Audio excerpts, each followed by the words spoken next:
Bien choisir son chiot. Tout d'abord, il faut choisir une race adaptée à son mode de vie. Il ne faut pas choisir un chien qui a besoin de beaucoup se dépenser si on est quelqu'un de sédentaire.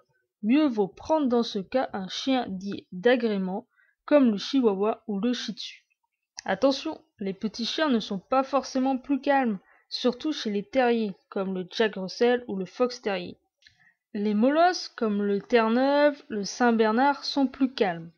Il faut faire attention aussi au type de poils. Les poils longs ont tendance à former de gros paquets qui virevoltent dans la maison. Certains chiens doivent être toilettés régulièrement, ce qui a un coût qui n'est pas négligeable. D'autres chiens, comme le bichon, ont besoin d'être brossés quotidiennement. Il faut aussi penser à la taille du chien une fois adulte, et j'insiste bien sur adulte. Un grand chien a besoin d'un grand panier, d'une grande caisse de transport, de colliers plus gros, etc.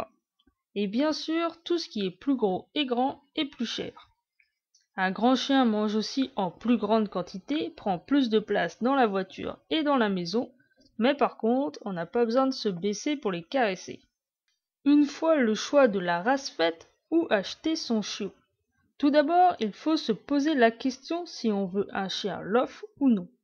Un chien lof est un chien qui répond aux standards de sa race et qui ne devrait pas transmettre de tare à sa descendance.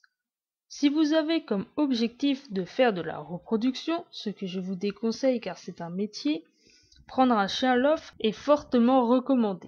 Si vous voulez pratiquer des disciplines avec du mordant, votre chien doit être lof. Pour les autres sports canins, ce n'est pas une obligation. Si vous voulez simplement un chien de compagnie, prendre un chien sans pédigré est suffisant. Ensuite, où acheter son chiot? Dans un élevage, à condition de pouvoir voir au moins la mère avec ses chiots et de visiter les lieux de vie des animaux qui doivent être propres, bien sûr. Dans un refuge, les chiens et chats des refuges n'ont pas toujours des problèmes.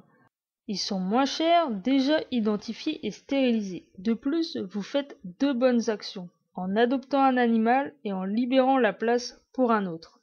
Chez un particulier, attention tout de même, les particuliers ne vérifient généralement pas si les chiots sont indemnes de maladies héréditaires comme la dysplasie de la hanche ou du coude, qui peuvent vite devenir très coûteuses en frais vétérinaires. Et enfin, où ne pas prendre de chiots? Dans des salons ou des animaleries, car on ne peut pas voir les chiots en présence de leur mère. Chez un revendeur de chiens qui se fait passer pour un éleveur, c'est souvent le cas des élevages qui proposent beaucoup de races différentes et qui ne laissent ni voir leurs locaux ni la mère en présence des chiots. Généralement, ce sont des chiots qui viennent des pays de l'Est, des usines à chiots, où les parents sont souvent maltraités et en général la moitié des chiots n'arrivent pas vivants en France.